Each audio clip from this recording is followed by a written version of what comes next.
Class 10 student. So we are at activity 6.3 of chapter 6, that is life processes. We have already done two activities that was based on carbon dioxide, starch, photosynthesis and chlorophyll.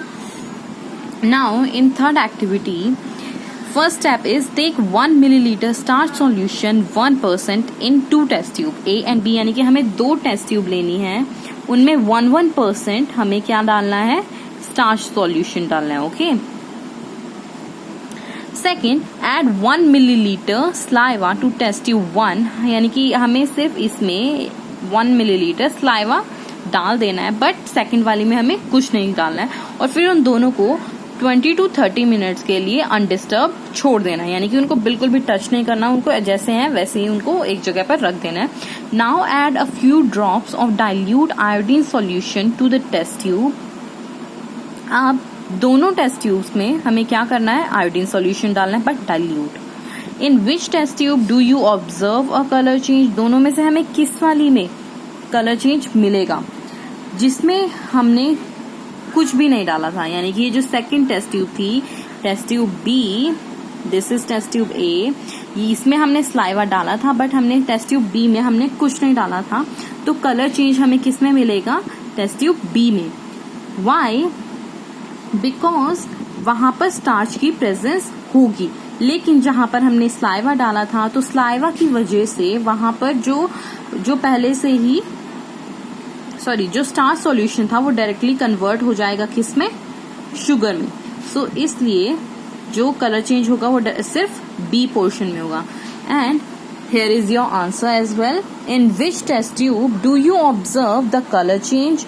We will observe a colour change in test tube B showing presence of starch, whereas test tube A will show no color change as due to addition of saliva, starch is converted into sugar. Okay. Now the next question is, what does this indicate about the presence or absence of starch in the two test tubes.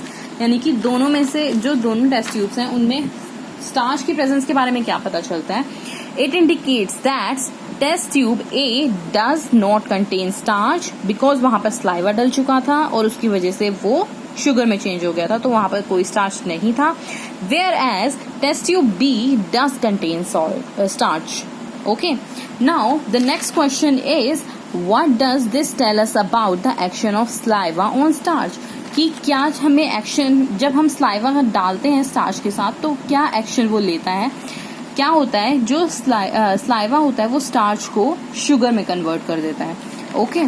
So here is the answer. It tells us that on addition of saliva in starch solution, the starch gets converted into some other product, that is sugar, and here it got converted into maltose sugar. Okay. Now on the concept of respiration, we have two more activities. Activity 6.4, that is on page number 101. Activity 6.4. So in this, first step is take some freshly prepared lime water in a test tube. यानी कि हमें एक test tube में lime water लेना है. blow the air through this lime water, यानी कि हमें अब अपने मुंह से उसमें एयर ब्लो करना है. Okay. Note how long it takes for the lime water to turn milky. वो बिल्कुल टाइम नहीं लेगा, वो उसी time like the next moment when you blow air into the lime water it will turn milky. Why? क्योंकि उसमें हम जब सांस उसमें छोड़ेंगे, यानी कि जब हम उसमें एयर ब्लो करेंगे तो हम जब सांस लेते हैं तो हम ऑक्सीजन अंदर लेते हैं, जब हम सांस छोड़ते हैं बाहर की साइड छोड़ते हैं तो क्या होता है, जो कार्बन डाइऑक्साइड होती है वो उसका अमाउंट बाहर निकलता है सारा. सो यहाँ पर क्या होगा, लाइम वाटर जो है वो कार्बन डाइऑक्साइड के साथ रिएक्शन करेगा और मिल्की टर्न हो जाएगा. Okay. Now in second next step, use a syringe और पिचकारी to pass air through some fresh lime water taken in another test tube. यानी कि अब जो दूसरी टेस्ट ट्यूब में सेम हम लाइम वाटर लेंगे और उसमें हम पिचकारी या फिर किसी टेस्ट ट्यूब के थ्रू एयर ब्लो करेंगे, तब क्या होगा, वो वहां पर हमें काफी ज्यादा एफर्ट लगाने पड़ेंगे। वाई? क्योंकि जो जितना भी जो अमाउंट ऑफ कार्बन डाइऑक्साइड होगा उस टाइम पर कम लगेगा। ये इस नेक्स्ट क्वेश्चन में आपको इसका आंसर मिलेगा। What does this tell us about the amount of carbon dioxide in air that we breathe out?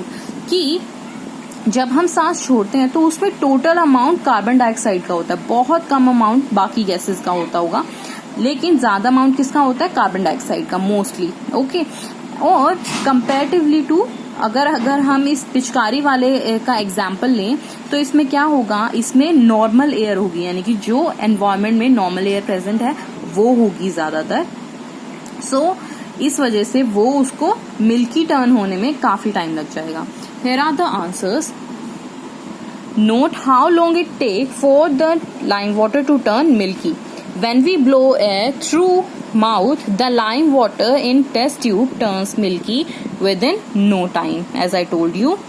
Next question was, note how long time will it take to turn milky.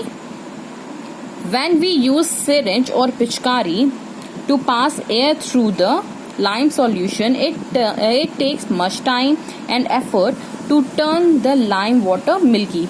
Okay, why does it take more time? Because this indicates that the amount of carbon dioxide in the air that we breathe out is much more as compared to normal air outside. Okay, now our next activity is 6.5. Here, first step is take some fruit juice and sugar solution and add some yeast to this. Take this mixture in a test tube fitted with one hold Coke. Okay, हमें यानी कि एक test tube में fruit juice लेना है या फिर sugar solution लेना है और उसमें थोड़ा सा यीस्ट ऐड कर देना है और उसको एक जगह रख देना है, एक टेस्ट ट्यूब में डालकर वहां पर कोक से फंसाकर उसको रख देना है। फिट द कोक with a bend glass tube, dip the free end of the glass tube into the test tube containing freshly prepared lime water, यानी कि हमें उसको थोड़ा सा बेंड कर देना है जिसमें हमने एक दूसरी साइड पर लाइम वाटर भी एक कंटेनर में रखना है और उसको थोड़ा सा बेंड कर देना है। What change is observed in the lime water and how does it take for this change to occur? तो लाइम वाटर में क्या चेंज होगा, लाइम वाटर जो है वो मिल्की टर्न हो जाएगा। क्यों? क्योंकि कार्बन डाइऑक्साइड जो है वो यीस्ट और शुगर के मिलने की वजह से कार्बन डाइऑक्साइड प्रोड्यूस होगी। Okay, see here is the answer. The lime water becomes milky as CO2 is produced by mixing yeast in sugar along with alcohol. Okay. Next question is, what does this tell us about the products of fermentation? कि products क्या क्या होंगे fermentation के। The product of fermentation are alcohol and carbon dioxide. This is now done.